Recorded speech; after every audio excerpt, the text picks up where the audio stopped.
জ্যোতিষশাস্ত্র মতামত অনুযায়ী বৈশাখ মাসের যে শেষ মঙ্গলবারটা আপনারা হাতে পাবেন, ভুল করেও কিন্তু এই 4টি সবজি খাওয়া থেকে বিরত থাকবেন। কারণ মঙ্গলবার দিন হচ্ছে হনুমানজির পুজো এবং মঙ্গল গ্রহের দিন।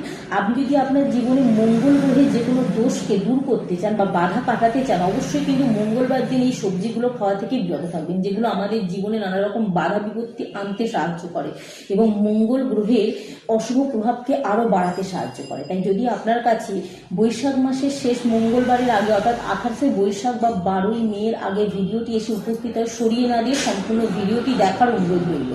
কারণ আমাদের জীবনে যদি মঙ্গল গ্রহের অশুভ প্রভাব পড়ে, আমাদের জীবনে কিন্তু নানা রকম সমস্যার মুখোমুখি হতে হয় এবং মঙ্গল গ্রহের দোষ যদি আপনি কাটাতে চান, কিছু নিয়ম পালন করেন বা না করেন, করে ওই 4টি সবজি খাওয়া থেকে বিরত থাকবেন, একটি ডাল খাওয়া থেকে বিরত থাকবেন এবং আপনি যদি হনুমানজির পছন্দের একটি সবজিকে এই দিন বাড়িতে রান্না করে খেতে পারেন, অত্যন্ত শুভ ফলাফল কিন্তু আপনি জীবনে পাবেন।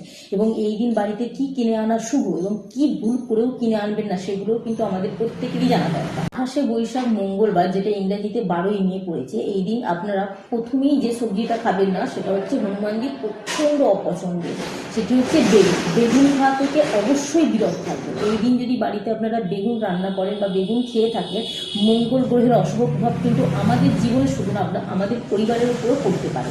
তাই বেগুন খাওয়া থেকে বিরত থাকবেন। এবং যে দ্বিতীয় সবজিটা আপনারা এই দিন খাবেন না সেটি হচ্ছে মূলো শাক এবং মূলো শাক খাওয়া থেকেও কিন্তু আমাদের প্রত্যেকেরই বিরত থাকা উচিত। এই দিন আপনারা বাড়িতে কোন কোন জিনিস কিনে আনবেন যা আমাদের জীবনে অত্যন্ত শুভ ফলাফল আনতে পারে।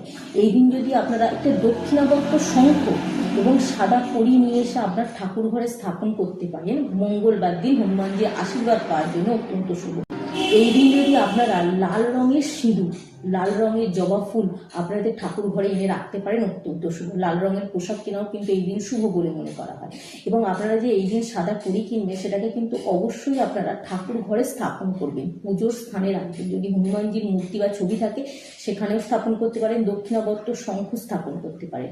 এই দিন আপনারা হনুমানজির মন্দিরে গিয়ে পুজো করতে পারেন, অত্যন্ত শুভ। এই দিন আপনি আপনার বাড়িতে যে দক্ষিণাবর্ত শঙ্খটি কিনে আনবেন, সেই শঙ্খ কিন্তু যদি মনে করে থাকেন ঠাকুর ঘরে স্থাপন করবেন, উত্তর পূর্ব কোণটা অর্থাৎ ঈশান কোণটা কিন্তু অত্যন্ত শুভ। এই দিন আপনারা 5টি গোমতী চক্রকে কিনে এনে একটি লাল কাপড়ে মুড়িয়ে যদি আলমারি বা ক্যাশ বাক্সে রাখতে পারেন, অর্থের অভাব কিন্তু দূর হতে বাধ্য। এই দিন মাটির পাত্র কিন্তু বাড়িতে কিনে আনা অত্যন্ত শুভ এবং মাটির পাত্রতে জল ভর্তি করে যদি সদর দরজার একটা দিকে রাখতে পারেন, কখনো নেতিবাচক শক্তি প্রবেশ করতে পারে না।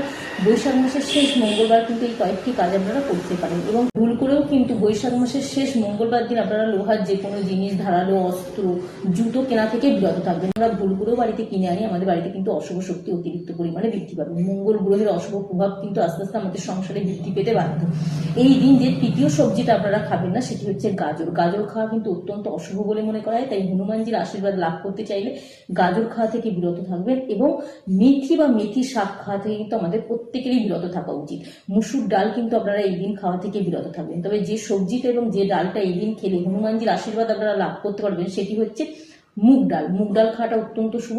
এবং লাউয়ের সবজি অর্থাৎ লাউ দিয়ে তৈরি যে কোনো জিনিস যদি আপনারা এই দিন আহারে রাখতে পারেন, অত্যন্ত শুভ বলে মনে করা হয়। এতে বাস্তুতে কিন্তু নানা রকম সমস্যা থাকলে হনুমানজির আশীর্বাদে সেই সমস্যা দূর হয়ে যায়। গুড় এবং ছোলা কিন্তু আপনারা হনুমানজিকে এই দিন নিবেদন করতে ভুলবেন এবং সেটিকে যদি আপনারা প্রসাদ হিসেবে খেতে পারেন, অত্যন্ত শুভ। হনুমানজি অনেক সংখ্যার মধ্যে কিন্তু 8 সংখ্যাটি অত্যন্ত শুভ। কমেন্ট বক্সে যদি আপনারা 8 সংখ্যাটি 3বার লিখে যান, হনুমানজির আশীর্বাদ কিন্তু আপনারা লাভ করতে পারবেন।